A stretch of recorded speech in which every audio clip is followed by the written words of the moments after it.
¿a cambio de qué? Pues no sé, del Paseo del Prado, por ejemplo. Sí, qué morro. Bueno, de momento la compro, luego ya veremos. Tome, Lili, le toca. Venga, un 9. Vacíate los bolsillos en la estación del Norte Hermosa. 3. Nada, es una calle mía. 3. Nada, es una calle mía. Venga, me toca. Un 3 también para mí, a mi agencia la Estación de las Delicias. Vale, 6. Calle Velázquez, 1599-1660.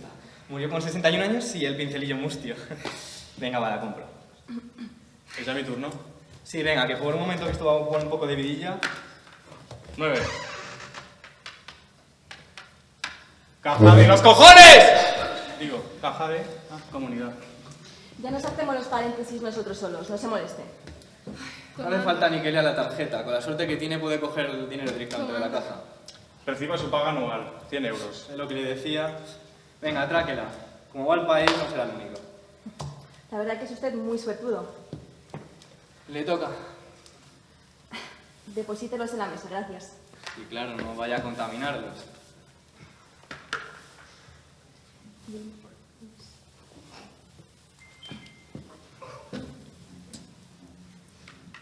Suerte. Suerte. Vaya a la cárcel. Vaya a la cárcel sin pasar por la casilla de salida y sin cobrar los 200 euros. No, y no. La cárcel es un asco. ¿No puedo coger otra tarjeta? No, cuando se ha tirado, se ha tirado. No, cuando se ha tirado, se ha tirado. ¡Atención! ¡El preso se fuga! ¡Corra! ¡Para dos segundos! Oiga, que hace un frío que pela. Cuando vuelva la cierro, lo prometo. Ay, ¿a quién le toca?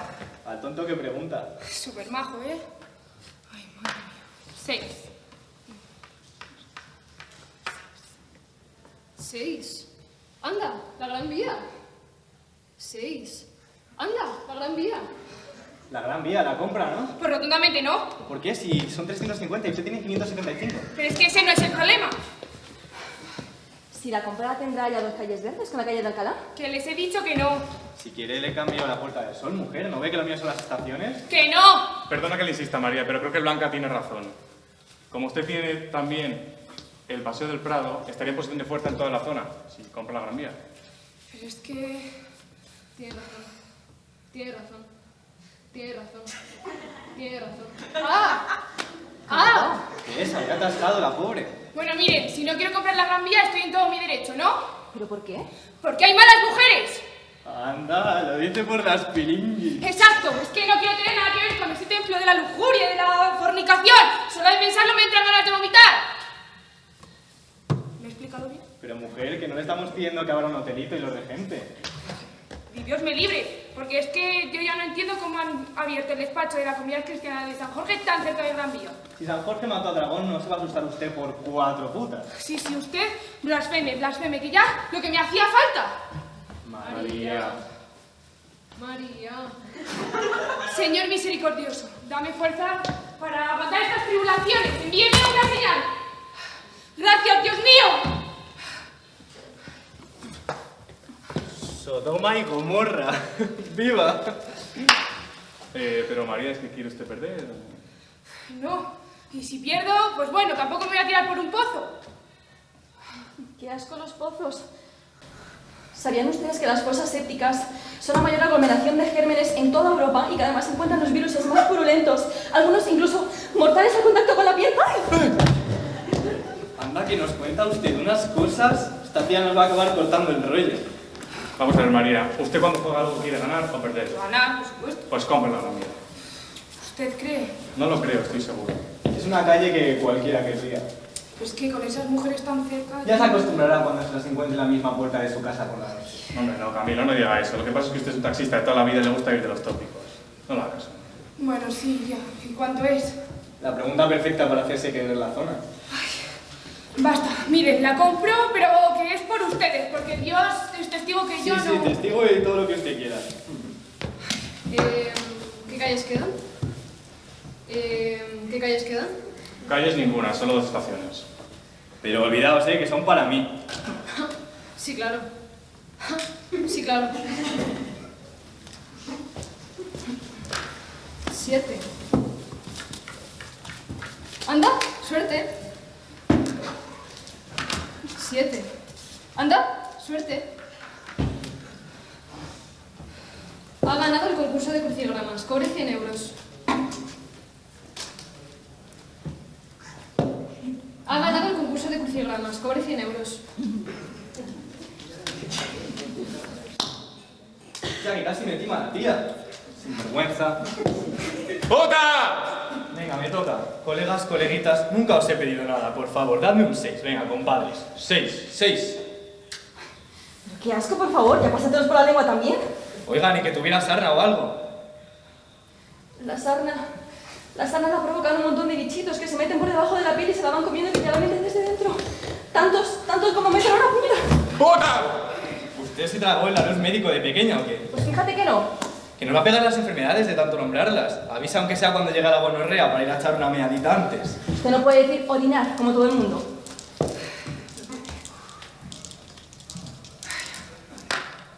8. Vale. Caja de comunidad. Pague la factura del médico. 50 pavos. Hay que ver con el doctor. Nosotros aquí esperando y ya cobra la factura por adelantado. Por cierto, ¿se sabe algo? Voy a ir a ver. Hombre, ahora no, que estamos jugando. Solo queda la estación de las delicias. ¿No quieren que la subastemos? Así podemos empezar a construir cuanto antes. No. De inflar los precios nada, que tengo lo justo para comprarla. ¿Qué tienes usted con las estaciones? ¿Con las salubres que son además? Es que me he tirado toda la vida en ellas. Conocí a mi mujer en la estación de las delicias, ya cerrada. Me enteré que estaba preñada en la estación del mediodía. Y en Atocha un poco más de lo mismo. Y mi hijo, el pequeño, lo engendramos en la estación del norte, en Príncipe Pío. Pero es que usted copula en las estaciones. Hombre, que nos lo hicimos en la estación de... Bueno, en la sala de espera, ya me entiendes. Los coches caban para mucho. Nada. Nada. Tira, Fred, te toca.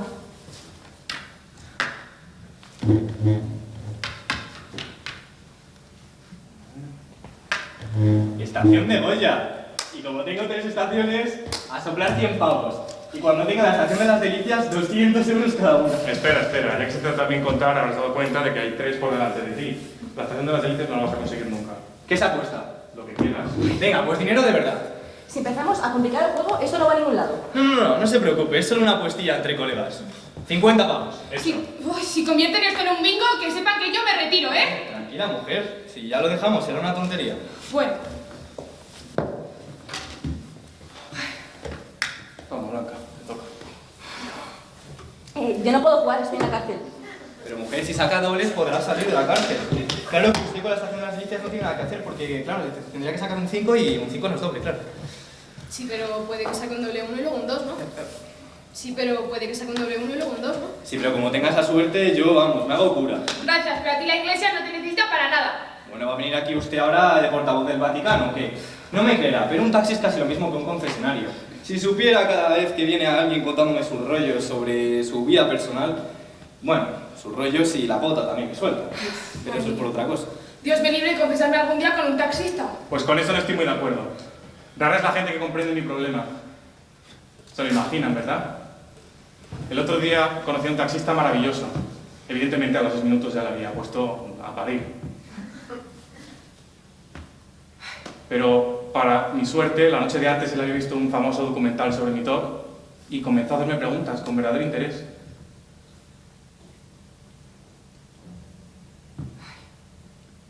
En ese taxi de repente tuvimos una conversación tan intensa a nivel humano que deseé caer en un atasco que no terminara nunca. Ve lo que le digo. Ese día aquel hombre me hizo un regalo maravilloso. Por un instante me trató como una persona normal.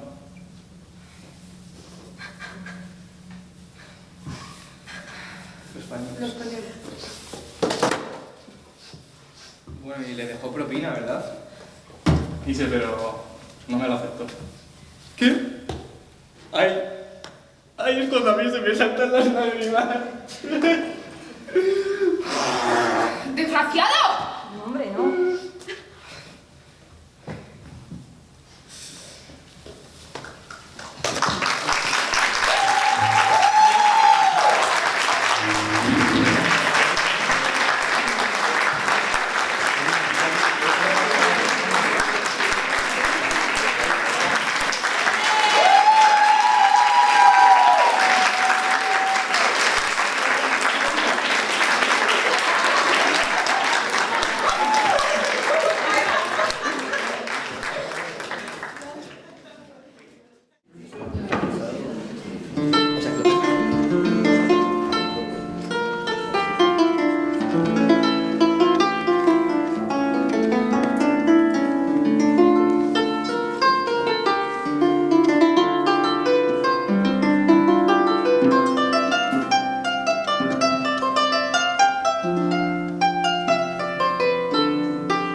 Bien, buenos días a todos. Bienvenidos a esta celebración de nuestro patrón, Juan Huarte de San Juan. En primer lugar, como no puede ser de otra manera, quiero agradecer al grupo de teatro de la facultad, el Collateral, por la representación con la que nos acaba de obsequiar y que nos ha permitido ver la inteligencia del ser humano para poder amargarse la vida de infinitas maneras distintas. En fin, esperemos aprender algo de ello. Gracias también a Sara Águeda, que es ya el tercer año que nos acompaña, por la brillante interpretación que acaba de hacer de estas obras, que se gestaron en torno a la época en la que vivió el protagonista de nuestra celebración. Ella nos acompañará a lo largo de este acto en un par de ocasiones más. También quizás sería interesante decir que inauguramos hoy el canal de YouTube de la facultad, así que sepan que no se está transmitiendo esto directamente en streaming ahora porque no hemos obtenido todavía el último permiso, pero estará disponible probablemente este acto en breve en YouTube. Déjenme que les presente a las personas que me acompañan en la mesa. Tengo a mi derecha al profesor Eliodoro Carpintero Capel, que es el presidente de la Academia de Psicología de España, y estamos muy honrados porque nos acompañe en este acto. Y a mi izquierda está el profesor Javier Vandrés Ponce, que es profesor de la Facultad de Psicología, como todos ustedes saben, y el actual director del legado Simarro, quien nos va a dedicar ahora unas palabras a propósito de la psicología de un burro. Supongo que al decir un burro y no del burro, eso significa que no estamos hablando de un burro cualquiera, digo yo. En fin, tiene la palabra el profesor Vandrés para que nos desvele el misterio. Muchas gracias, profesor Vandrés. Bueno, ya tenemos al burro en pantalla. Primero, muchísimas gracias al equipo de Canal por tener la amabilidad de invitarme un año más a participar brevemente en este acto. Estoy muy agradecido. Hoy, además de todos vosotros, nos acompañan dos personas que para mí son muy especiales. Elio Carpintero, que es el presidente de la Academia de Psicología de España y que es el auténtico protagonista de la recuperación de la memoria histórica de la psicología en España. Así que es una ocasión muy especial tenerle aquí. Y ahí sentada está Marisa, que es sobrina nieta de Mercedes Roca, la primera mujer del doctor Luis Simarro.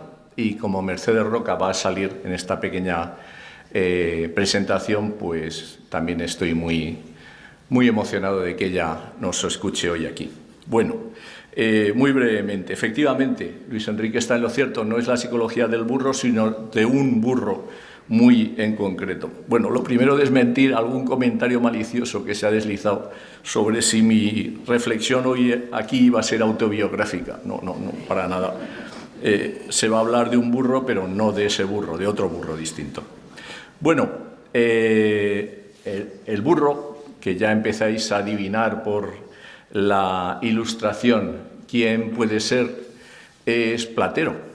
Y Platero, aunque no todo el mundo es plenamente consciente, es el producto en parte de la amistad entre dos personas, que teóricamente deberían salir aquí si la técnica fuera tan infalible.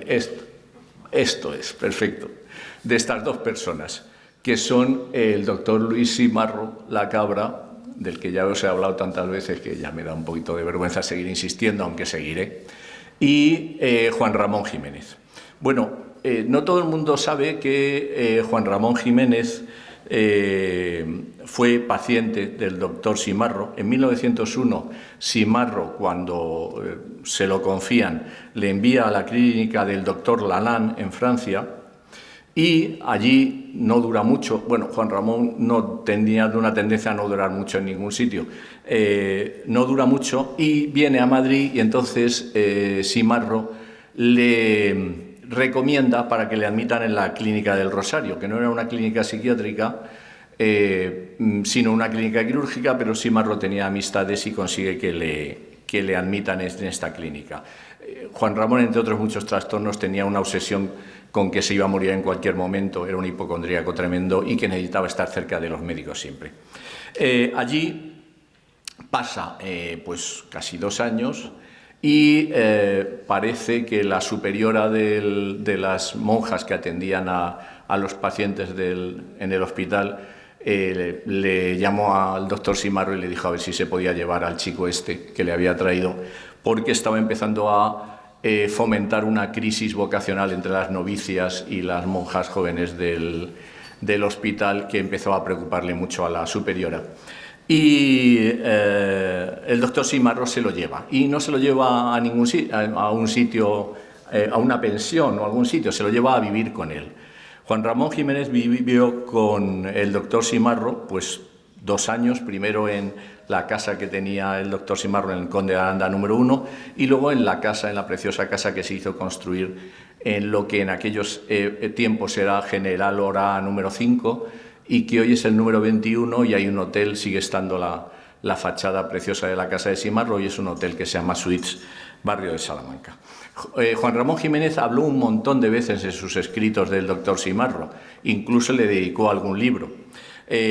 Un pequeñísimo párrafo de Juan Ramón, dice Juan Ramón: Simarro me llevó a vivir con él como un padre a un hijo, cuando yo estaba neurasténico perdido, y me quería de veras.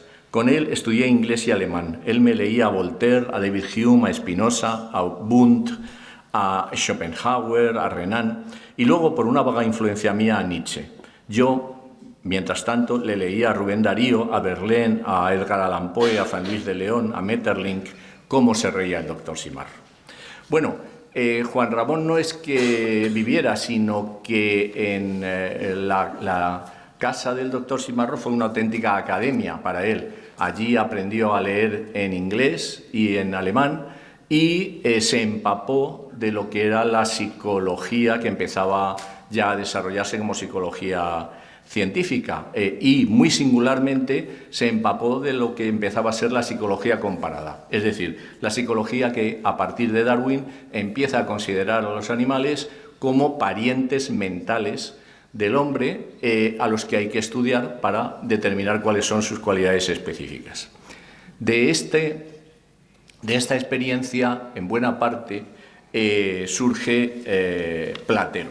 Quiero decir, por cierto, que no se me olvide, que muchas de las ideas y observaciones que os voy a comentar muy brevemente parten de la lectura de un texto precioso del profesor de la Universidad de Huelva, Eloy Navarro, que tiene un trabajo que se llama Después de Darwin, Platero y el alma de los animales. Bien, como contacto, cuando Juan Ramón toma conciencia de que hay una nueva manera de mirar a los animales, que ya no es la manera tradicional, sino la manera en el sentido de que son parientes nuestros, de esa experiencia surge Platero. Platero y yo lo escribe Juan Ramón justo al año siguiente de dejar la casa de Simarro y volverse a Huelva. Por supuesto, animales famosos en la literatura española los ha habido. Ahí tenemos a Babieca, a Rocinante y a otros que no sé si recordaréis, los del tribunal que enjuició a Gómez Pereira en su momento por haberles privado a los animales, o por pretender haberles privado a los animales de alma, en un libro que me parece que se hizo una pequeña dramatización aquí, el Endecálogo contra Antoniana Margarita. Allí un cocodrilo, un lobo, un oso enjuician a Gómez Pereira. Bien, Platero, por tanto, por supuesto no es el primer animal famoso de la historia de la literatura española, pero es el primer coprotagonista de una obra. Es el primer coprotagonista de una obra, pero como tal animal, con su personalidad propia. Hasta este momento los animales salían siempre en la literatura en términos de fábulas, es decir, como personajes humanos disfrazados, como proyecciones mentales del escritor que personificaba en ciertos animales a otros protagonistas de la obra que en el fondo seguían siendo humanos disfrazados de animales. Todo cambia con Platero. Platero ya no es un personaje pseudohumano, es un personaje animal. Es un personaje pariente del ser humano, pero distinto. No es ya una bestia o una máquina, como quisiera Descartes, es un animal. Y como tal animal, dado que tiene parentesco con el ser humano, pues se puede uno comunicar con él. Pero claro, la condición esencial para que haya una comunicación entre un hombre y un animal en una obra literaria es que el animal no hable, porque en el momento en que el animal habla se convierte en una caricatura de un ser humano. Platero no habla. El poeta se puede comunicar con Platero porque Platero no habla. El poeta le habla a Platero y Platero se comporta. De esta manera podéis ver que en Platero y yo hay una multitud de observaciones sobre la conducta de Platero. Juan Ramón ha entendido que si quiere comunicarse con Platero, lo que tiene que hacer es observar su comportamiento. Bueno, hay otra influencia de la relación con Luis Simarro bastante curiosa y bastante emocionante en Platero y yo. Cuando murió la primera mujer de Luis Simarro, Mercedes Roca, Juan Ramón, que estaba en ese momento en tratamiento con Simarro, se hizo cargo. Esta es Mercedes Roca. Si recordéis, durante muchos años allí en esa pared ha estado puesto la reproducción de este precioso retrato de Mercedes Roca. Cuando murió Mercedes Roca, en casa del psiquiatra, cuchara de palo, pues Luis Simarro cayó en una tremenda depresión y se encargó de todos los trámites Juan Ramón, que apenas tenía 20 años, pero además se encargó de algo muy especial: diseñar la tumba de Mercedes Roca. Y diseñó esta tumba. Obviamente el paso del tiempo ha deteriorado mucho la sepultura que diseñó Juan Ramón Jiménez para la primera mujer de Luis Simarro. No sé si veis arriba que pone Mercedes solamente, con la tipografía que utilizaba Juan Ramón, y la piedra, aunque ya está muy desgastada, es una piedra de color rosa, que es, hasta donde yo sé, la única tumba rosa que hay en el cementerio de la Almudena, donde está esta sepultura.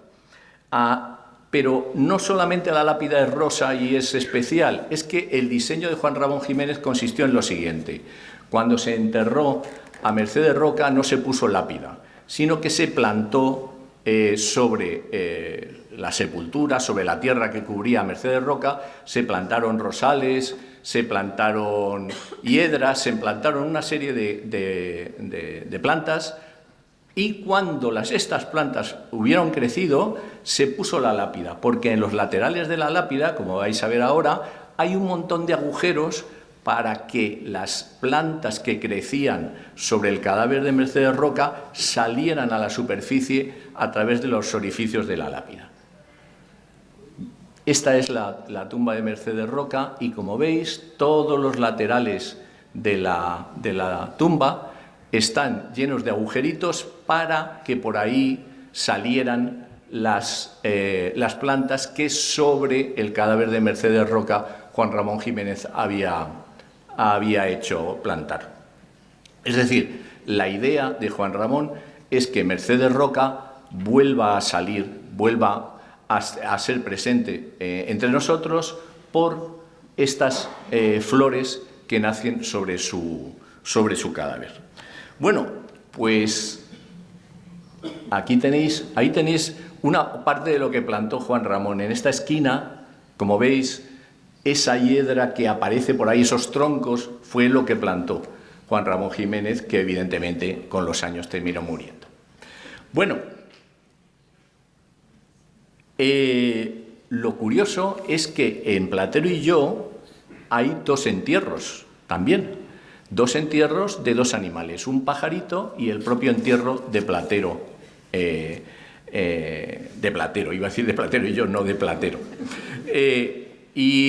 Juan Ramón describe así el entierro de estos dos animales. Primero, el entierro del pajarito. A la noche, los niños, tú y yo, Platero, bajaremos el pájaro muerto al jardín. La luna estará ahora llena y su pálida plata, el pobre cantor en la mano cándida de blanca, parecerá el pétalo mustio de un lirio amarillento, y lo enterraremos debajo del rosal grande. Esta misma primavera, Platero, hemos de ver al pájaro salir del corazón de una rosa blanca. Y hay otro entierro, el entierro del propio Platero, y dice Juan Ramón en su libro. Sí, yo sé que a la caída de la tarde, cuando entre las oropéndolas y los azahares llego lento y pensativo por el naranjal solitario, al pino que arrulla tu muerte, tú, platero, feliz en tu prado de rosas eternas, me verás detenerme ante los lirios amarillos que han brotado de tu descompuesto corazón. Si fijáis, reproduce en Platero la idea que tuvo, el concepto que tuvo de lo que era la tumba ideal para Juan Ramón y que llevó a la práctica en primer lugar con Mercedes Roca. Y termino. Me parece que la mejor manera de terminar esta pequeña intervención es justo como termina Platero y yo. Platero y yo termina así. Esta tarde he ido con los niños a visitar la sepultura de Platero, que está en el huerto de la Pina, al pie del pino paternal. Los niños, así que iban llegando, dejaban de gritar. Quietos y serios, sus ojos brillantes en mis ojos me llenaban de preguntas ansiosas. Platero, amigo, le dije yo a la tierra, si como pienso estás ahora en un prado del cielo y llevas sobre tu lomo peludo a los ángeles adolescentes, ¿me habrás quizá olvidado, Platero? Dime, ¿te acuerdas aún de mí? Y cual contestando mi pregunta, una leve mariposa blanca que antes no había visto, revoloteaba insistentemente, igual que un alma de lirio en lirio. Pues nada, muchísimas gracias por vuestra atención.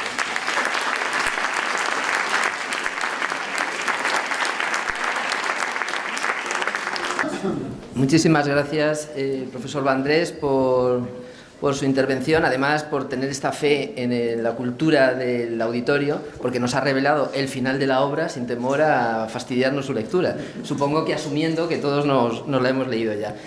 Voy ahora a pasar a presentar a nuestro conferenciante de la conferencia magistral Juan Huarte de San Juan de este año, que para mí es un auténtico placer y un auténtico privilegio, como ya ha apuntado el profesor Vandrés, porque tenemos a Eliodoro Carpintero Capel, que es el presidente de la Academia de la Psicología de España, y como nos acaba de recordar el profesor Vandrés, probablemente una de las personas que ha contribuido esencialmente al desarrollo de la psicología en España, pero inició su andadura yo creo que aquí en la Universidad Complutense de Madrid, en cierto sentido. Es decir, que su premio extraordinario de licenciatura y de doctorado es de la Facultad de Filosofía y Letras, aquí en la Universidad Complutense de Madrid. Él ha sido catedrático en varias universidades, pero en los últimos años, yo creo que en los últimos 20 años, fue catedrático de mi área, de Psicología Básica, también en la Universidad Complutense de Madrid. Cargos académicos, yo creo que ha desempeñado casi todos, ¿no? Director de sección departamental, director de departamento, secretario académico, vicedecano, vicerrector. Es decir, la entrega que ha tenido al quehacer universitario yo creo que ha sido incuestionable. Es doctor honoris causa por diversas universidades, también profesor honorario de otras tantas, académico de número de la Real Academia de Ciencias Morales y Políticas, académico, por supuesto, de la Academia de Psicología de España, que preside ahora, y creo que también es premio Juan Huarte de San Juan, ¿no? Que viene muy al pelo ahora, ¿no? Premio Juan Huarte de San Juan del Colegio Oficial de Psicólogos de Castilla y León. Y en cuanto a su trayectoria científica, pues no voy a aburrirles con la cantidad de libros, publicaciones, comunicaciones a congresos que tiene. Basta ver los proyectos de investigación para averiguar los temas en los que ha estado particularmente interesado, ¿no? Muchos relacionados con la historia, ¿no? Las relaciones entre la psicología española y la psicología alemana, las relaciones entre la psicología española y la Escuela de Ginebra, creo que también ha trabajado sobre ello, y en los últimos años muchas cosas acerca de la historia de la psicología aplicada en España. Es un gran experto en historia y hoy nos va a informar, seguro que con gran acierto, sobre los primeros pasos de la psicología española. Así que le voy a ceder la palabra. Esto no sé si se puede poner para acá. El ordenador. Para que desde aquí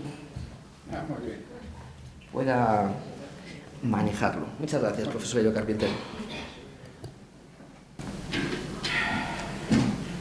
Muchas gracias, señor decano, por esa presentación y por la invitación a estar hoy aquí en esta fiesta Huarte de San Juan del año 2025. ¿Sí? ¿Así se ve bien o no se ve? Yo creo que lo podemos poner más grande si acierto a ver el icono, que debería estar aquí. Sí, yo lo dejaría así, porque así. Ah, sí, prefieres lo así voy viendo lo que. Vale, pues por si acaso. Bueno, y también mi placer y mi satisfacción por estar compartiendo la mesa con Javier Vandrés, con el cual hemos colaborado y sigo colaborando desde hace ya mucho tiempo y cuya labor en la Fundación Cimarro pues realmente es y está siendo muy positiva para la propia Fundación y para el conocimiento de la historia de la psicología española. Yo, en principio, doy las gracias a ellos por tenerme aquí en esta mesa y doy las gracias a todos ustedes, buenos días, por estar aquí para, en fin, escuchar unas breves consideraciones acerca de esos primeros pasos de la psicología española. Un tema que yo le propuse al señor decano porque siempre tengo la impresión de que, especialmente en nuestro país, nuestros psicólogos no están muy informados de lo que ha sido la historia de esta psicología, que a diferencia de lo que ocurre en otros países, no ha tenido un solo y una trayectoria única y común, sino que ha tenido, como en el Quijote ocurre, dos salidas. Una primera salida a principios del siglo XX y una segunda salida hacia el final de ese mismo siglo.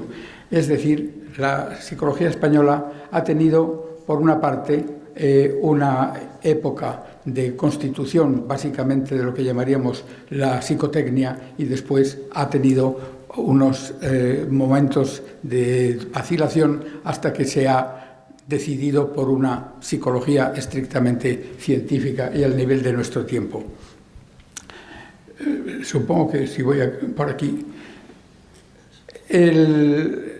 La psicología española tiene en el examen de ingenios para las ciencias un emblema y una significación, puesto que en el siglo XVI en España ha habido un pensador que ha encontrado la manera de abordar los problemas del conocimiento de las mentalidades individuales en forma tal que pudiera tener una aplicación inmediata a aspectos positivos, como eran la voluntad de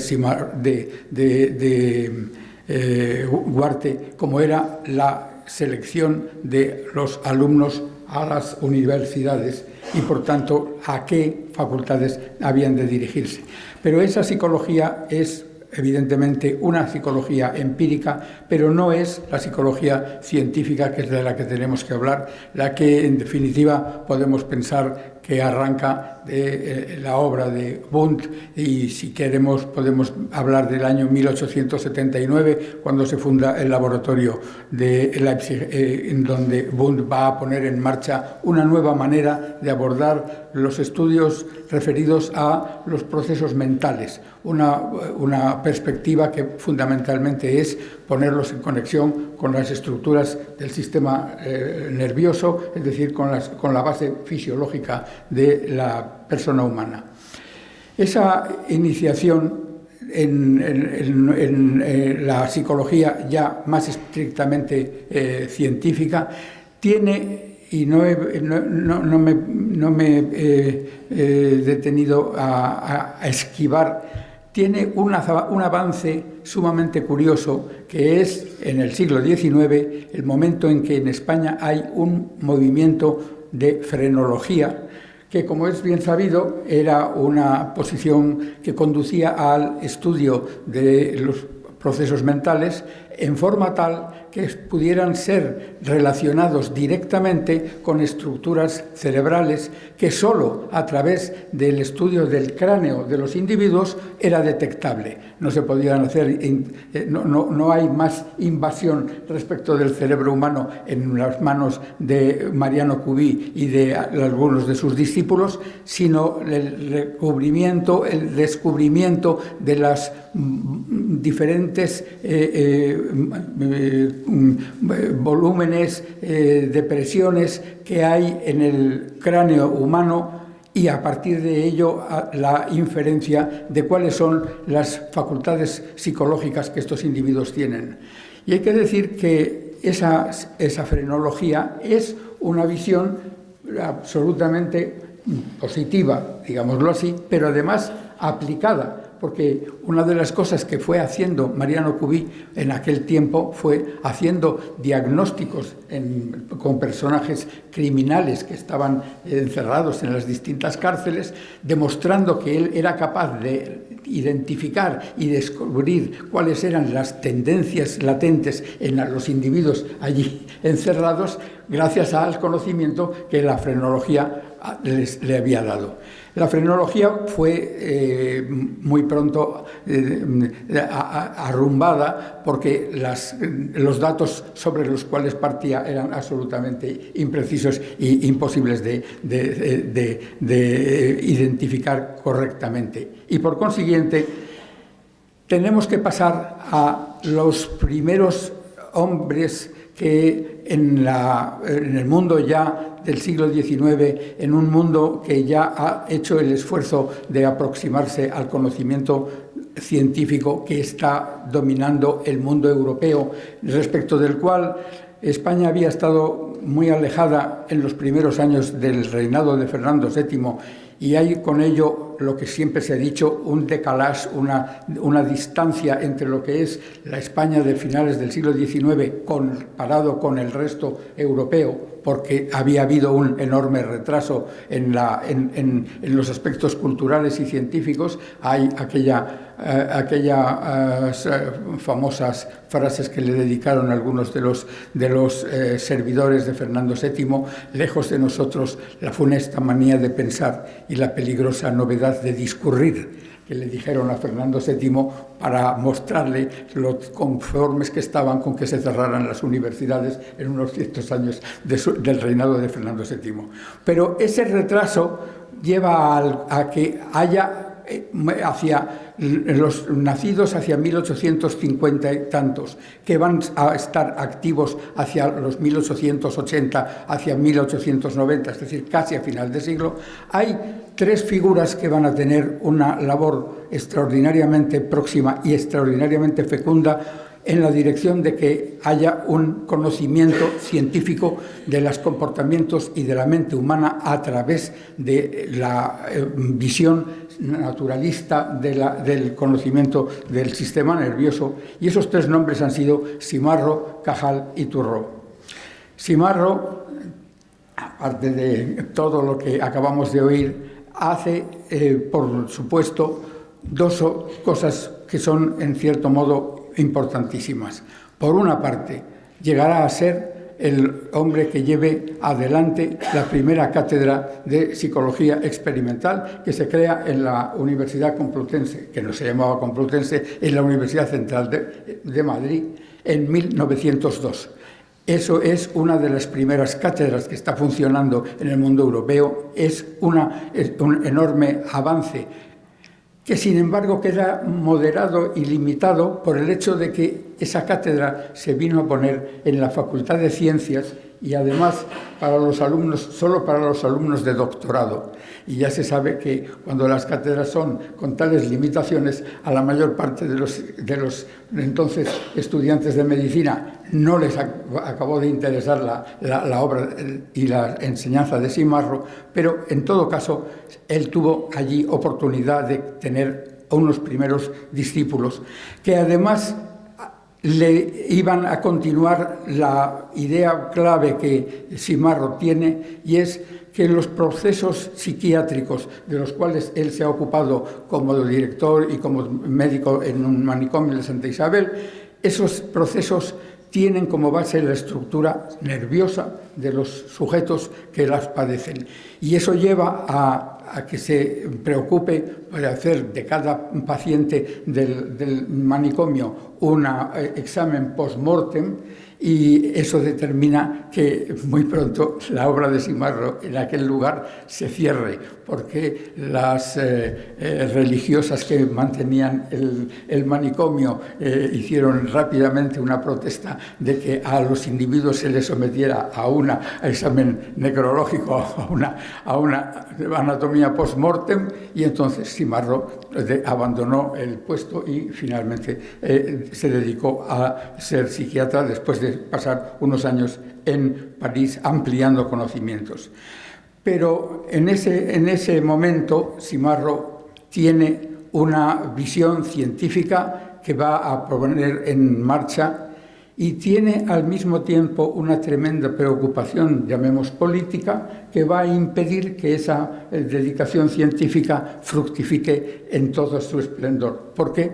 Porque desde 1910 Simarro es una persona que se ha enfrentado con la opinión gubernamental y con la opinión de muchas de las clases pudientes españolas, en virtud de que está defendiendo a una figura sumamente peculiar, Francisco Ferrer Guardia, el maestro anarquista de Barcelona, que fue considerado responsable de la Semana Trágica de Barcelona de 1910 y que terminó fusilado en el castillo de Montjuïc de Barcelona. Y él mantiene contra viento y marea la idea de que es un error y ha sido un abuso y ha sido una injusticia el comportamiento con Ferrer. Y eso hace que, en lugar de ocuparse de problemas de tipo filosófico o científico o psicofisiológico, se dedique a unos problemas que son muy distintos y muy complicados en la España de su tiempo. La segunda persona que tiene una labor que ha hecho posible multitud de avances en el mundo psicológico es Santiago Ramón y Cajal, porque Santiago Ramón y Cajal ha hecho el famoso trabajo Neuronismo y Reticularismo, es decir, ha demostrado que el sistema nervioso es un sistema de unidades individuales de las neuronas, cuyas conexiones se pueden estudiar y determinan además las posibles asociaciones y la dirección en que funcionan los impulsos, como he recogido esta ilustración de una estimulación con respuesta a partir de la zona corporal, probablemente de las extremidades, y que a través de la columna vertebral llega hasta el cerebro. Cajal ha pensado, primero, las unidades son las neuronas, las asociaciones con neuronas son las responsables del comportamiento, es eso lo que hay que estudiar. Y finalmente el tercer nombre al que me quiero referir es el de Ramón Turró, un nombre mucho menos frecuentado en nuestras historias de la psicología, pero que sin embargo ha tenido el acierto primero de crear y poner las primeras piedras de lo que luego se va a llamar la Escuela de Barcelona de Psicología y de Neurología. Esas primeras piedras le han conducido a establecer que hay una relación absolutamente fundamental entre el proceso de conocimiento y el impulso que lleva hacia el conocer, es decir, el impulso que abre lo que llamaría Brentano la intencionalidad. Nosotros vamos hacia afuera precisamente movidos por una energía fundamental que es la necesidad trófica, la necesidad de alimentación. Y Turró ha hecho un libro sumamente curioso que es Los orígenes del conocimiento, en donde pone de manifiesto que todo el proceso del comportamiento no se inicia, por decirlo de alguna manera, en el mundo influyendo sobre la persona, sino al revés, está dada en las necesidades que surgen en la persona y que llevan hacia el mundo. Está descubriendo, diríamos así, las raíces de la intencionalidad. Estos tres hombres van a tener una enorme influencia sobre lo que yo llamo la generación de 1886, la generación que decide, llamémoslo de esta manera, decide abrir España decididamente a Europa, porque hay una frase muy famosa que se ha repetido mucho de Ortega y Gasset. La frase decía: España es el problema, Europa es la solución. El problema es que España está retrasada intelectualmente, no está al día científicamente, entonces la solución está en ir a Europa. Y van a ir a Europa Ortega y Gasset, Gregorio Marañón, Gonzalo Rodríguez Lafora y Juan Vicente Viqueira. Y los cuatro van a ir a la misma Europa, quiero decir. Los cuatro van a ir a Alemania. a distintas líneas y a distintas universidades, pero es la ciencia más avanzada de los años 20, de los años 10. Esa ciencia es la que estos hombres van buscando. ¿Qué busca en ese sentido? ¿Qué busca estos hombres?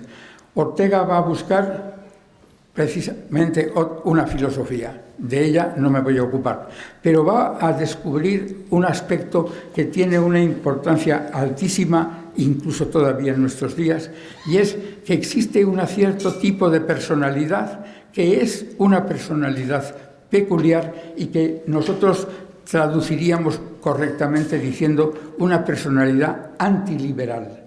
Y esa personalidad antiliberal es un individuo que va a ser lo que él llamará un hombre masa. Es un hombre que está, digamos, dominado por el grupo, está al mismo tiempo orientado en forma, digamos, etnocéntrica, es una persona que vive y creyendo que lo que hay que resolver se debe resolver mediante la acción directa, y eso es, además, dice Ortega, eso es lo característico de lo que hemos llamado un niño mimado, es decir, cree que tiene todos los derechos, no tiene ningún deber.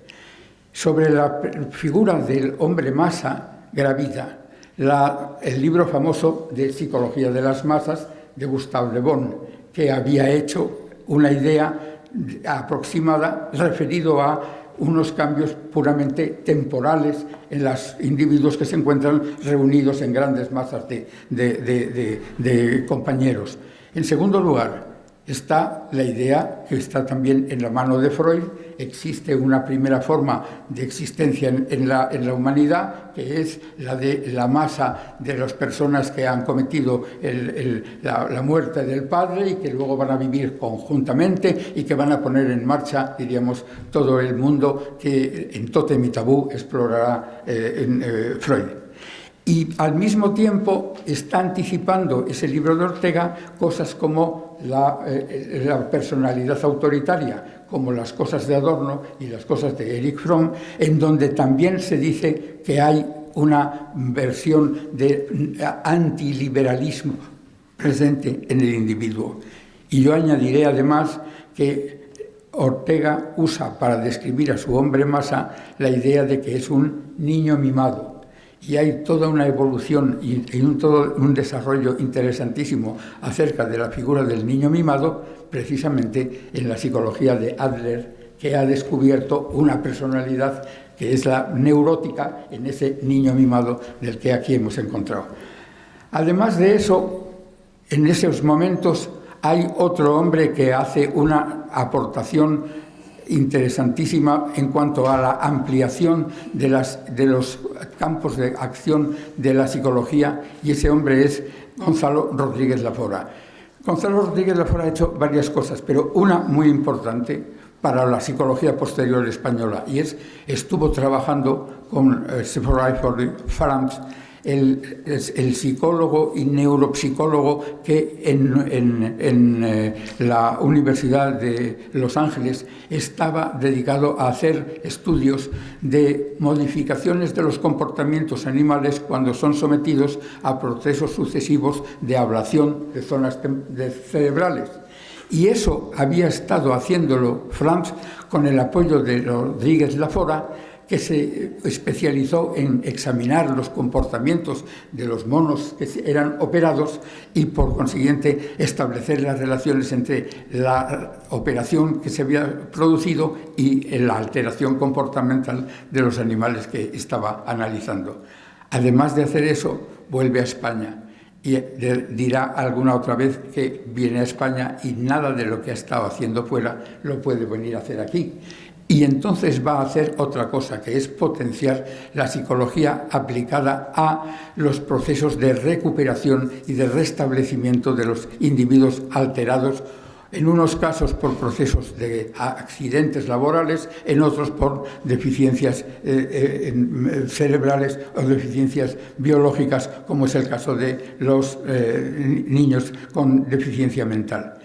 Y esa figura, que es la fora, conseguirá tener además luego unos colaboradores que ya harán psicología directamente.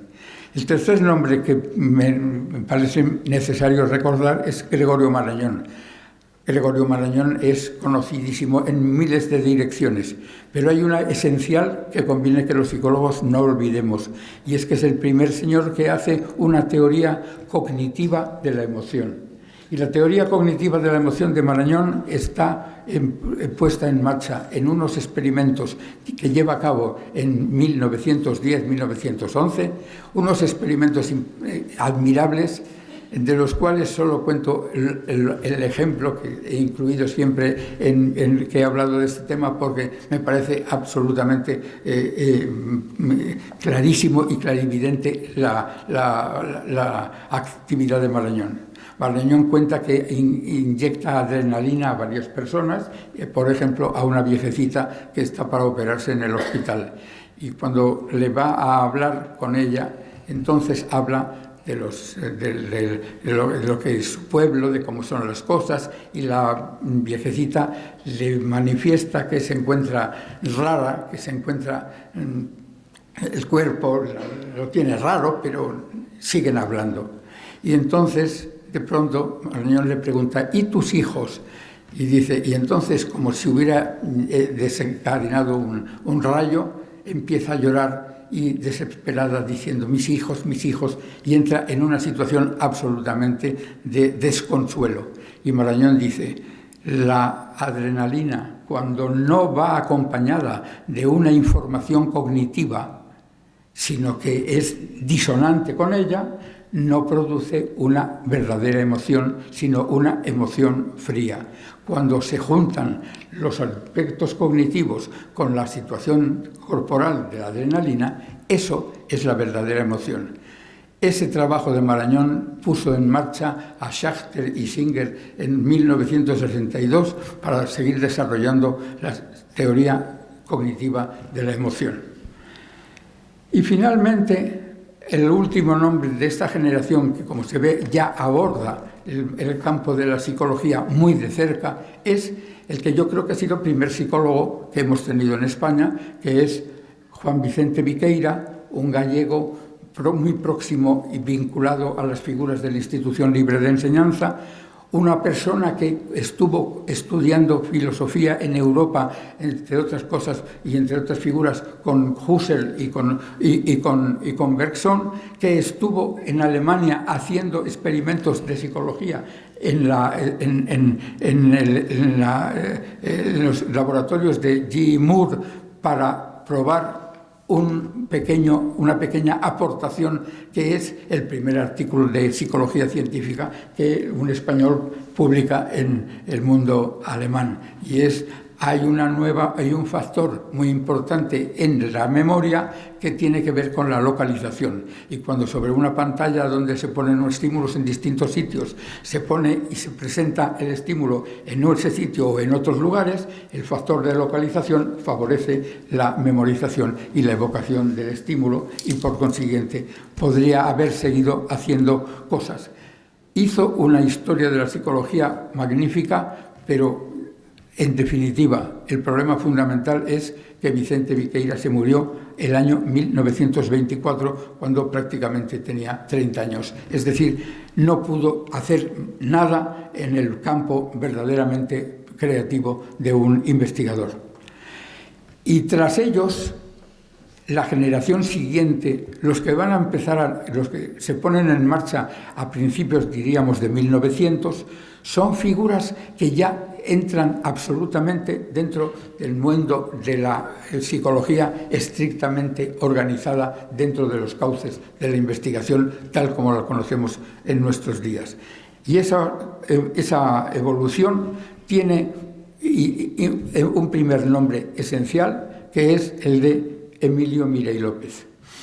Probablemente Emilio Mirey López es el primer psicólogo conocido fuera de España por los colegas europeos y americanos de los años 80-90. La primera vez que yo estuve en Estados Unidos en el Congreso de la APA, una de las personas que estaba allí me regaló uno de los libros de Mira y López, la psiquiatría de la guerra, con una firma de Mira y López diciendo: tenga usted, porque este es el hombre que hemos conocido y usted verá lo mucho que hemos apreciado la figura de Mira y López.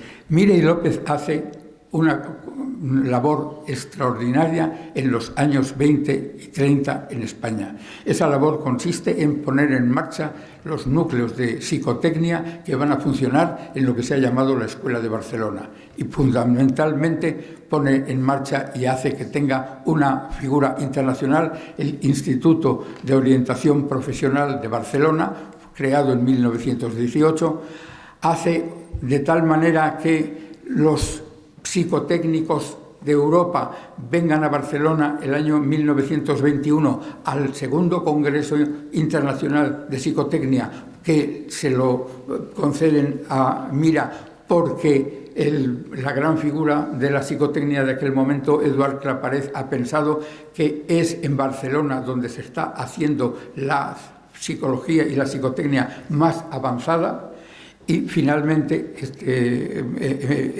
Emilio Mira va a hacer una labor extraordinaria, unido con el colega, ahora hablaré, que es José Yermen, para hacer posible la implantación de una psicotecnia en todo el país que haga posible una utilización de los diagnósticos y de las pruebas psicotécnicas a la hora de favorecer a estudiantes o permitir que ciertas personas tengan carnés de conducir, etc. Es decir, aplicación hacia la sociedad.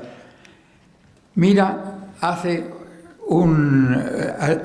contribuye además con quizá el primer más importante test que se ha hecho en España, que es el PMK, o sea, el diagnóstico miokinético.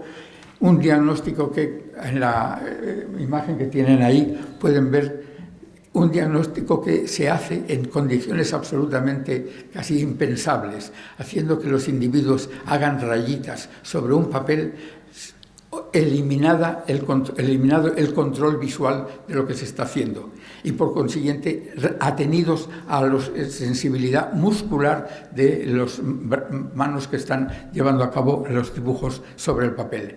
Esos dibujos que están controlados por sensaciones musculares le condicionan al psicólogo o psiquiatra, que es Emilio Mira, para que haga un diagnóstico, fundamentalmente tomando ejemplos de grupos control y grupos criterio que le permiten convertir eso en un test de personalidad extraordinario.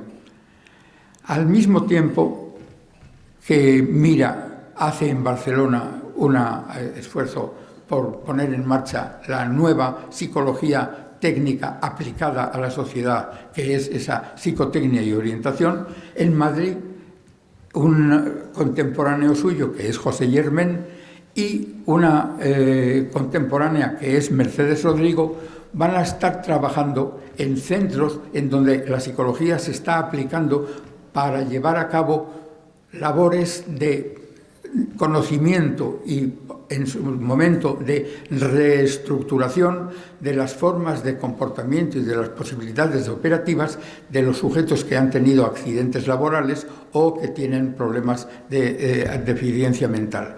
Y esa labor que hace José Yermen y Mercedes Rodrigo en distintos lugares hace posible que hacia 1930 se cree por primera vez una red de oficinas de psicología en una serie de provincias españolas, unas oficinas vinculadas a Barcelona, otras a Madrid, en donde hay una serie de personas que, como aparece aquí, que van a ser diplomados en psicología después de hacer unos cursos en los que vamos a tener la dirección de un psicólogo importante alemán, que es Theodor Zien, y esos primeros diplomados van a estar haciendo evaluaciones de gentes que solicitan carnes de conducir o que piden becas, etcétera, etcétera.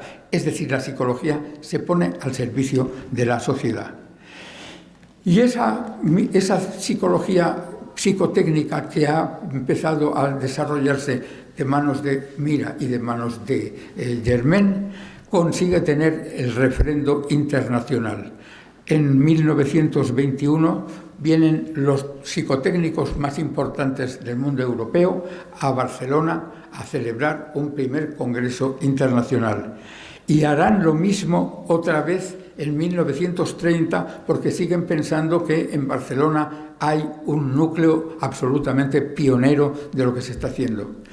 En el Congreso de 1921, una de las recomendaciones que van a hacer los asistentes es que se pida al gobierno español que apoye la aplicación de las técnicas psicológicas de la psicotecnia para los problemas sociales que son tan importantes. Pues bien, finalmente, estas mismas personas conseguirán que la más importante organización psicológica internacional, que es la International Union of Psychological Science, o sea, la IUPSI, en breve fórmula, venga a España a celebrar un congreso internacional en Madrid en noviembre de 1936. Pero fue noviembre de 1936, una fecha que estuvo condenada. Los más importantes psicólogos europeos aparecen en esa foto que hay ahí, que están en la Universidad Internacional, la Universidad Menéndez Pelayo de Santander, reunidos para preparar el Congreso de Madrid de 1936. Y ahí está Clapared, ahí está Emilio Mira, pero está también Carl Bühler, y está el padre Gemelli, y está Janet, etc. Y esos son los que vienen a hacer posible una integración de la psicología española en la psicología internacional. Pero el Congreso no se pudo celebrar porque la guerra empezó el 18 de julio de aquel mismo año, 36, y entonces los psicólogos se fueron a celebrar el Congreso al año siguiente a París. Y finalmente hay que decir, la guerra tuvo varias consecuencias sobre la psicología española y conviene recordarlo. Lo tiene y tuvo esta capacidad, diríamos, destructora que ejemplifica la situación en que se encontró la que ha sido la Facultad de Filosofía y Letras de la Universidad Complutense, que estaba en el frente de Madrid y que fue destrozada, como ahí aparece. Pero esa psicología que se estaba haciendo entonces, además, se rompió. Y esa ruptura quiere decir que muchos de los psicólogos que estaban haciendo trabajos en España en aquellos momentos, hacia 1930, se exiliaron. Y el exilio fue, en general, a Hispanoamérica. Y ese exilio a Hispanoamérica tuvo dos consecuencias, digámoslas así. Una, nos quedamos sin algunas de las figuras más competentes que estábamos hasta aquel momento teniendo en nuestro país. Pero segundo, esas figuras pusieron en marcha en muchos casos la psicología en Hispanoamérica y mantuvieron y abrieron un cauce de comunicación extraordinariamente fecundo para lo que luego ha sido la psicología latinoamericana. En esa situación estuvo principalmente Emilio Mira, que en Brasil hizo una enorme labor difundiendo la psicología y psicotecnia científica que había hecho en Barcelona y ahora en Latinoamérica, y también Mercedes Rodrigo, que es la persona que pone en marcha la psicología, los cursos de psicología en Colombia, y que se convierte en maestra de una persona que muchos conocerán, que es el profesor Rubén Ardila, recientemente fallecido, un colombiano que ha estado en prácticamente todos los congresos de psicología del siglo XX. Y por otra parte, se produce la situación de que queda vacante el mundo psicológico español, y ese mundo psicológico español va a ser, en cierto modo, va a ser tratado de controlarlo por parte del mundo de los pensadores escolásticos y en este caso de la figura es muy singular del dominico Padre Barbado, que se convirtió en el catedrático que dirigía la Facultad de Filosofía de la Universidad Complutense, el Instituto de Filosofía Luis Vives del Consejo de Investigaciones Científicas, y prácticamente controlaba todo. Y decidió que había que hacer en España una psicología y una filosofía de acuerdo con la escolástica, y su psicología y sus trabajos de psicología han mostrado que sus dos figuras fundamentales eran, y eso es interesantísimo, es el resultado de un viejo trabajo que hicimos hace ya muchos años. En los manuales de filosofía de los bachillerato estudiamos quiénes eran las figuras que se mencionaban más veces y aparecían como figuras más importantes en el mundo filosófico. En la preguerra, ustedes ven que la línea que está más alta y que pone 30 corresponde a la figura de Wundt. Y si ustedes ven en la posguerra, la figura que aparece con más peso es la que aparece identificada como Santo Tomás. El cambio que significó la guerra ideológicamente en ese cruce está prácticamente condensado. Teníamos una psicología científica y nos la quisieron suplantar con una psicología filosófica.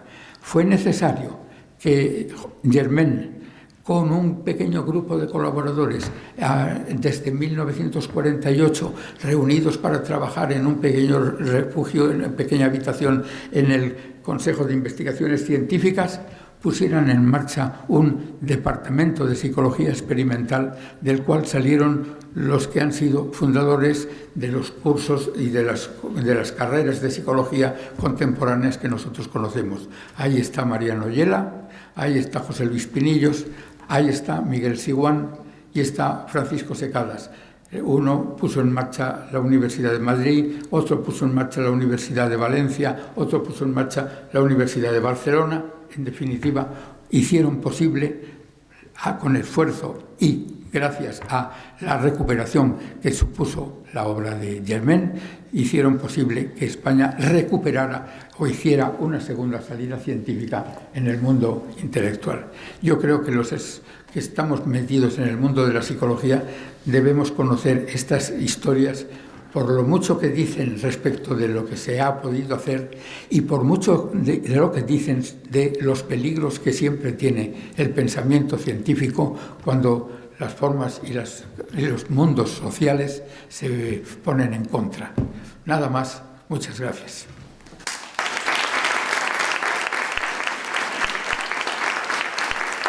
Muchísimas gracias por sus palabras, profesor Carpintero. Quería informar un poco sobre esta pieza que voy a tocar ahora. Es una pieza, ¿me oís bien? ¿Sí? Es una pieza del Renacimiento español, de la época de Juan Huarte, y habla de los bienes del mundo, que por mucho que tengamos bienes materiales, al final, cuando uno muere, solo queda la fama y la gloria. La fama y la gloria en el Renacimiento entendida como el legado que uno deja con la ciencia, con la música, con toda la literatura, ¿no? No es el legado, bueno, no es la fama como la conocemos ahora de tener 5.000 seguidores en Instagram, ¿no? Así que voy allá.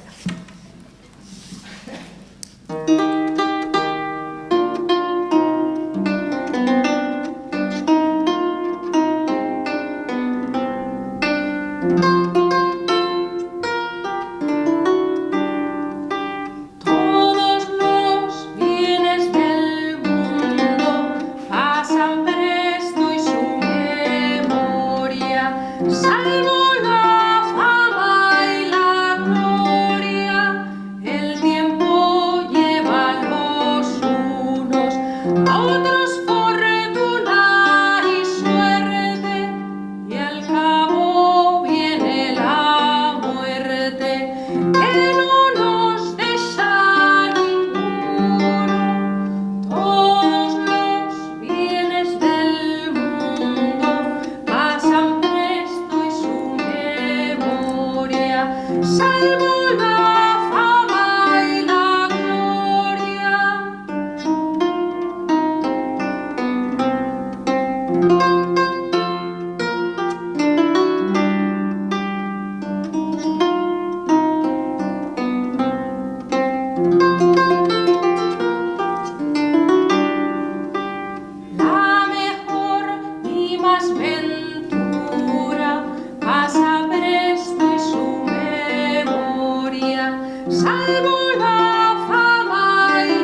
Muchísimas gracias. Vamos ahora a pasar a otro momento emotivo de la mañana, porque vamos a proceder a la entrega de insignias a jubilados, lo que constituye, como digo, uno de los momentos así importantes, ¿no?, de esta celebración, porque supone el reconocimiento al trabajo de toda una vida, laboral al menos, ¿no?, dedicada a nuestra facultad. Hoy nos acompañan dos personas, Isabel Galán, que la he visto antes por ahí, estás por ahí, ¿no?, y Pilar Roldán Ayuso, ¿está por ahí también? Ahí está, efectivamente, y que van a recibir la insignia de la facultad. Isabel Galán comenzó en la universidad en el año 1998, me han dicho, como administrativa UCM adscrita a la Secretaría de Alumnos de la Facultad de Psicología. El 14 de febrero de 2002 pasa a la escala de gestión y permaneció en la facultad hasta el 2007 y después se traslada a la Facultad de Educación como adjunta a la gerencia, pero la recuperamos 2 años después, me parece una cosa así, ¿no?, como adjunta a la gerencia de la facultad, y ha sido la encargada de la oficina de prácticas externas durante mucho tiempo, haciendo una labor extraordinaria y que sin ella pues poco hubiera podido funcionar aquello como funcionó. Pilar Roldán ingresó en la UCM el 1 de enero de 1990, proveniente de la Universidad de Alcalá de Henares. Allí ingresó en el año 88, si no me han informado mal. Estuvo destinada en la oficina técnica de la gerencia hasta el 21 de marzo de 2017, cuando se traslada a la Facultad de Psicología, siendo adscrita a la sección de Asuntos Económicos hasta su jubilación, donde la recordamos allí en su sitio durante muchísimos años y que nos ha ayudado con infinidad de trámites. Así que es desde luego un placer teneros a las dos aquí, y si os parece podéis pasar ahora al escenario, tanto Isabel Galán Lázaro como Pilar Roldán Ayuso, para haceros entrega de esta insignia. Pasad por ahí.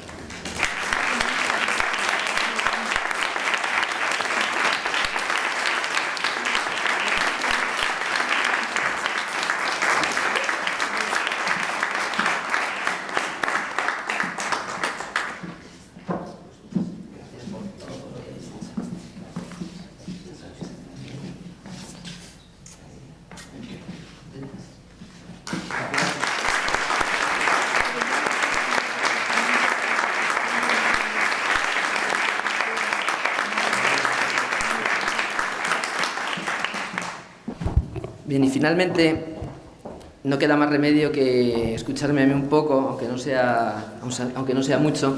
Quiero, desde luego, que mis primeras palabras, como el año pasado, sean de agradecimiento a todas las personas que han contribuido a hacer posible este acto, ¿no? El profesor Vendrell, una vez más, ha contribuido a enriquecer el contenido de esta celebración de manera, como siempre, muy interesante. A los miembros del grupo de teatro Colacteral, a los que he aludido también antes y que han amenizado los primeros momentos de este acto. Sara Águeda, que, no sé, siempre consigue dotar esta celebración de una atmósfera, es el tercer año que ya está con nosotros, ¿no?, una atmósfera muy especial gracias a esa máquina del tiempo, ¿no?, podríamos decir que es la música. Y tendremos ocasión de volver a escucharla al final, que supongo que es otra razón adicional para que todo el mundo desee que mis palabras sean breves.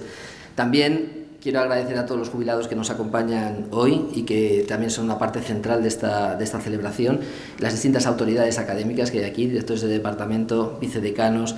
Veo al director del Cisneros, que no le he visto antes, Juan Hermoso, gracias por venir, y veo también a la vicedecana todavía del Colegio Oficial de Psicólogos, Timán Falla, que también es un honor que estés con nosotros aquí. Por supuesto, también gracias a todo el personal de la facultad, empezando por nuestra secretaria académica, que sin ella esto no sería posible, la profesora Carolina Marín, y unas gracias muy especiales también a nuestro conferenciante invitado, que el profesor Carpintero Capel, que nos ha honrado con su presencia en esta celebración y que nos ha obsequiado con esta conferencia, que yo creo que ha sido de gran utilidad para saber, pues eso, quiénes somos, como decía él, y a dónde vamos. Porque es verdad que muchas veces la academia se ocupa de las cuestiones del conocer o del ser, pero es muy importante estas reflexiones para dirigirse hacia el hacer. Es decir, siempre es esta cosa de que una cosa es el conocimiento, pero que la sabiduría pasa por poner ese conocimiento en acción. Y para hacer eso adecuadamente, pues estas reflexiones históricas son de una gran importancia. Este ya es el tercer año que presido este acto, y en todas estas últimas breves intervenciones mías siempre he querido poner de relieve la importancia central que tiene Juan Huarte de San Juan en el contexto de la psicología contemporánea. Y es verdad que hoy estoy un poco más intimidado al tener los compañeros de mesa que tengo, porque son unas reflexiones de carácter pseudohistórico, y al menos espero que que compensen ustedes la torpeza que puedan tener mis palabras por la valentía que supone pronunciarlas en el contexto que tengo ahora. Pero aún así me voy a animar a hacer algunas reflexiones, dado que también, sin haberlo tenido preparado, engarzan de alguna manera con lo que se ha dicho en la mesa, ¿no? En el primer año, si recuerdan, mi intervención trató de poner de relieve la importancia central que ha tenido la figura de Juan Huarte de San Juan en el contexto de, bueno, recuperando, si recuerdan aquí, a Noam Chomsky, ¿no? A Noam Chomsky, empujado Noam Chomsky por el impulso de comprender la naturaleza del entendimiento humano y la naturaleza del lenguaje humano. De hecho, según Chomsky, el entendimiento, tanto el entendimiento como el lenguaje, ha de ser conceptualizado como un agente intrínsecamente creador. Y un antecedente de esta forma de ver este tipo de cosas está justamente en la figura de Juan Huarte de San Juan. Allí vemos cómo el esquema que propone Huarte de San Juan, en aquellas reflexiones que hacía yo aquel año, dominaron realmente la lingüística y la psicología racionalista de los periodos subsiguientes. El lenguaje sería un índice de inteligencia que distingue, por decirlo así, los brutos de los humanos, y la inteligencia siempre acaba siendo concebida como un tipo de agente productivo, creador, si se quiere, en el contexto de Juan Huarte de San Juan. El año pasado me centré más bien en los asuntos que tenían que ver con la modularidad y la aportación que tiene Juan Huarte de San Juan en los asuntos de modularidad. Justamente hoy ha salido el asunto de la frenología, y si recuerdan, en el libro de Fodor del 83, lo que se viene a decir es que es una obra acerca de la psicología de las facultades, y se toma como referente a Franz Joseph Gall de manera muy provocadora, pero eso es lo que hace. Y también, si recuerdan, Menéndez Pelayo, citaba yo entonces en su libro de la ciencia española, señalaba explícitamente a Huarte de San Juan como el padre o el abuelo de la frenología. Es decir, que de alguna manera hay una línea directa o semidirecta entre la obra de Juan Huarte de San Juan y las tesis recientes de modularidad en el contexto de la ciencia cognitiva contemporánea, lo cual no es una cosa menor en modo alguno. Pero este año quería yo aludir a lo que, no sé, someramente, aunque sea, no en mucha profundidad, pero lo que a mi juicio constituye una de las tesis centrales, si no la tesis central, del examen de ingenios, y que se ha comentado algo aquí en la mesa en la conferencia anterior. Pero antes de descubrir esa tesis, por decirlo así, antes de descubrir el nombre del asesino, sí que me gustaría dar una pequeña perspectiva histórica sobre esto. Como saben, el examen de ingenios se publica el 23 de febrero de 1575 en Baeza, y muy pronto se multiplican las ediciones del libro. Hay ediciones en Pamplona, en Valencia, en Huesca, en Bilbao creo que también, entre los años 1578 y 1581. Pero en ese año surge un pequeño problema, y es que el libro entra en la lista de libros prohibidos de la Inquisición, o expurgados, primero en Portugal y después en España. Así que no hay nuevas ediciones del examen de ingenios hasta 1594, cuando Huarte publica la edición Subpríncipe, que había preparado antes de su muerte, porque Huarte muere antes de esa fecha, creo que en el 88 o algo así. Y hay que decir que el éxito de crítica y público que tuvo el examen de ingenios es arrollador, eso hay que decirlo así. Se publicaron a partir de ese momento, yo creo que más de 80 ediciones en distintos países, y se tradujo a no menos de 7 lenguas. En palabras lo tenía apuntado por aquí, del profesor Velarde, tiene un trabajo en el año 93 de estas cosas, dice: suerte igual no ha alcanzado ningún texto científico hispano, no digo de psicología. O sea, no hay texto científico hispano que haya alcanzado esta relevancia como el examen de ingenios de Huarte de San Juan, bien es verdad, hasta que llega la obra de Cajal. En la obra de Cajal, claro, las cosas cambian significativamente. Ahora bien, la cuestión que nos ocupa para desenmascarar a ese asesino, para entender la tesis central, a mi juicio, del examen de ingenios, es la siguiente. ¿Cambió sustantivamente el examen de ingenios la intervención inquisitorial? ¿De verdad los cambios que se produjeron en la obra fueron sustantivos? Y hay, como en las historias de Asterix, esto con el bardo, que dice que las opiniones sobre el bardo están divididas, él piensa que es genial y los demás que es un pesado, pues aquí lo mismo. O sea, con respecto a si hubo un cambio significativo cuando el Santo Oficio entró a mirar el libro de Huarte de San Juan, las opiniones están divididas. Casi todo el mundo piensa que nada verdaderamente esencial se había suprimido o alterado tras pasar por el proceso de expurgación. Y yo pienso todo lo contrario. Es verdad que no solamente yo, hay alguno más que piensa como yo, pero las opiniones están desequilibradamente divididas. Por citar una fuente de referencia de las primeras, de las mayoritarias, me ha parecido interesante citar a Antonio Hernández Morrejón, que tiene una historia bibliográfica de la medicina española y cuyos manuscritos se conservan aquí en la Biblioteca Histórica de Madrid, y él escribe, le cito literalmente: mi sincero y sereno sentir es, después del cotejo cuidadoso de los textos de la edición Príncipe y Subpríncipe, que la obra es sustancial e integralmente idéntica en ambas versiones. Eso pensaba él. Sin embargo, yo pienso, y te decía que había ilustres pensadores que pensaban conmigo, que por eso me atrevo a decirlo, como Gregorio Marañón, que esto no es así. Y además me gusta mucho el modo en que Gregorio Marañón se refiere a esta discrepancia con Hernández Morrejón. Él dice, no es cierto, no, como dicen la mayoría de sus comentaristas, que las páginas tachadas por el Santo Tribunal fueran inocentes. Nos lo parecen a nosotros, que tenemos una sensibilidad distinta a la de los guardianes de la fe en la España del siglo XVI. Pero estos sabían muy bien lo que se hacían. Y es que lo que hicieron realmente los inquisidores fue algo absolutamente radical y que muestra, en realidad, el ojo preclaro del Santo Oficio. Lo que hicieron fue obligar a Juan Huarte de San Juan a torpedear su nave por la línea de flotación. Es decir, le obligaron a abjurar de su tesis central, a saber, y ahora les puedo desvelar el nombre del asesino, de lo que tuvo que abjurar es de la organicidad del entendimiento como base de la clasificación de ingenios. Eso fue sobre lo que puso la mira principalmente el Santo Oficio. Y no es ninguna tontería, es que este asunto es muy importante, porque Huarte es el primer tratadista moderno que ancla la psicología en sus fundamentos biológicos.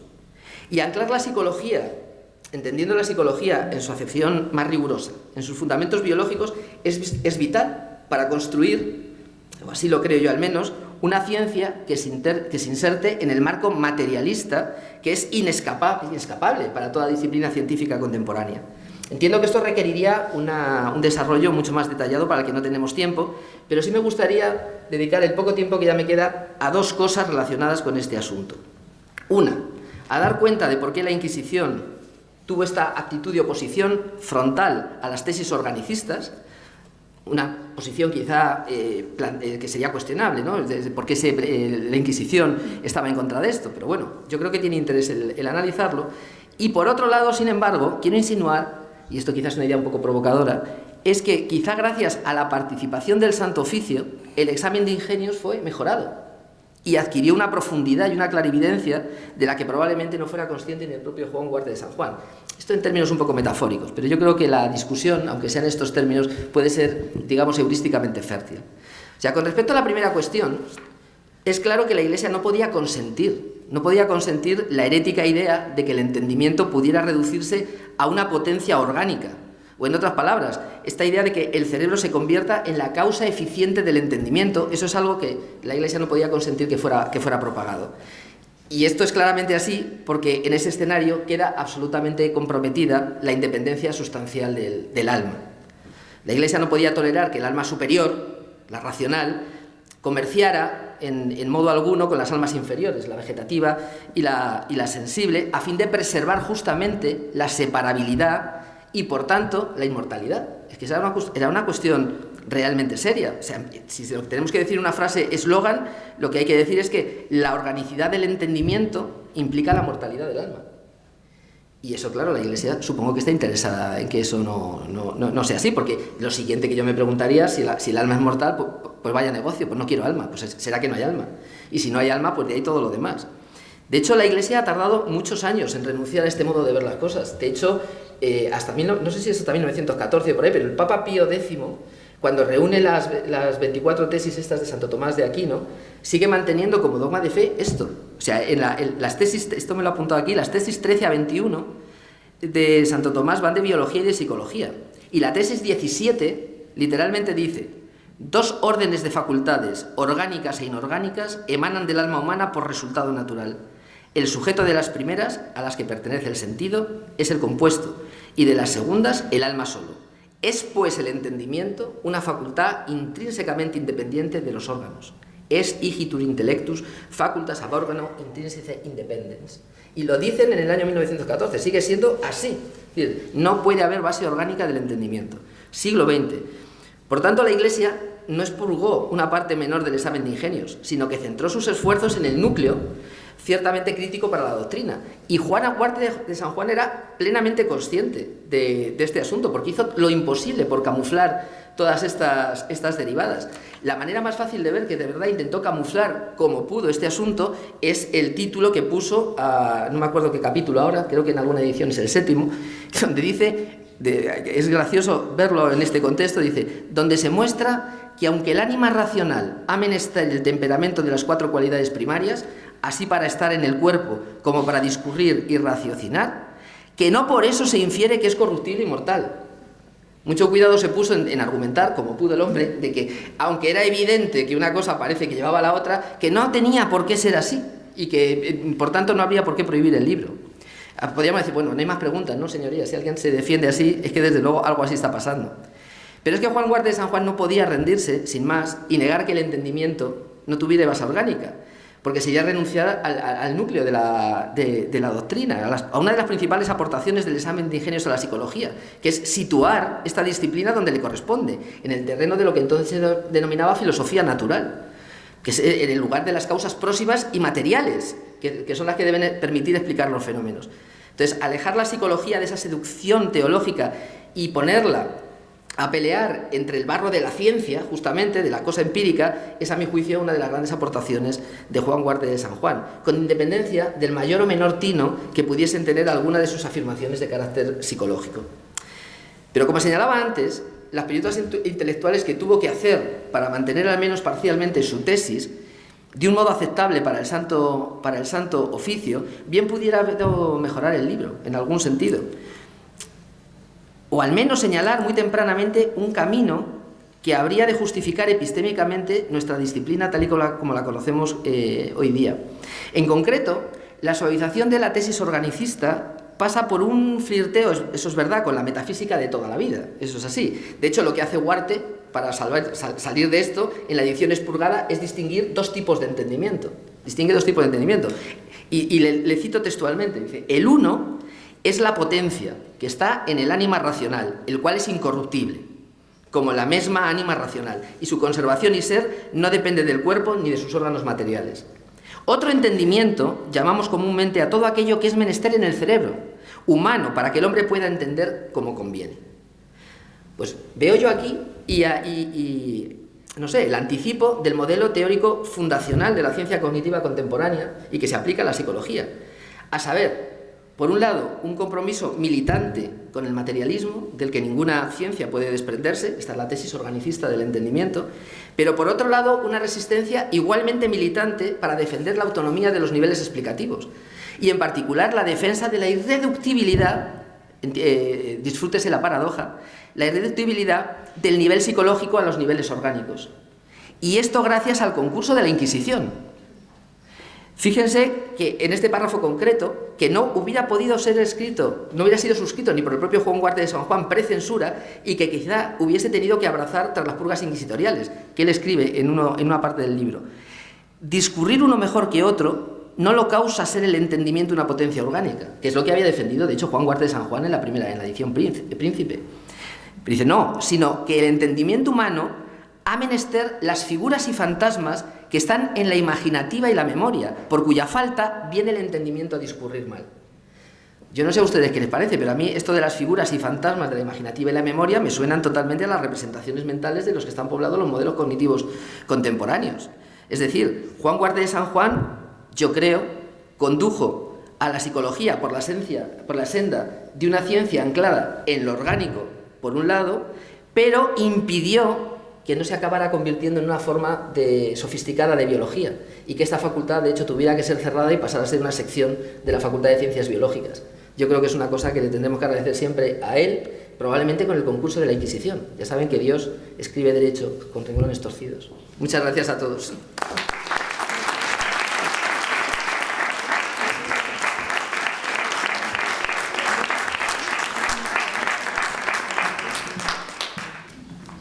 Bueno, y por último voy a interpretar unas folías. Las folías son una danza puramente ibérica que nació en el Renacimiento, pero es una de las danzas que más proyección ha tenido porque viajó muchísimo y son muchos compositores a lo largo de la historia, como el mismo Bach o Maguet en Francia, que compusieron piezas en torno a las folías de España. Ajusto un momento afinación.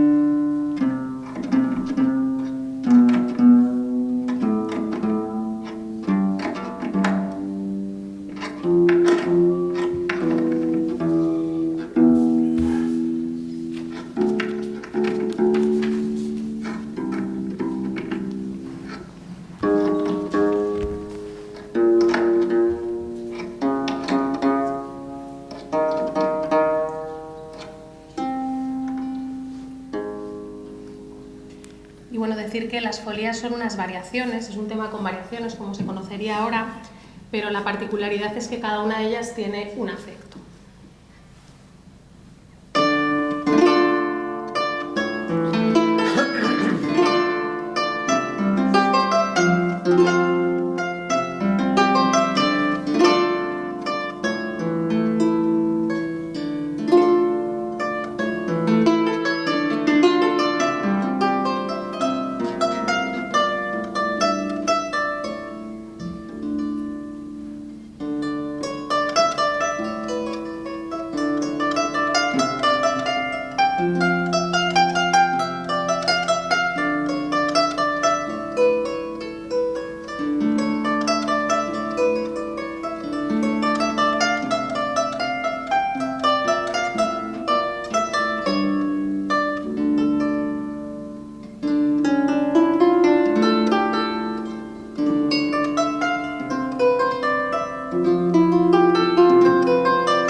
Muchísimas gracias. Pues damos por concluido el acto. Muchas gracias a todos por su participación en el mismo.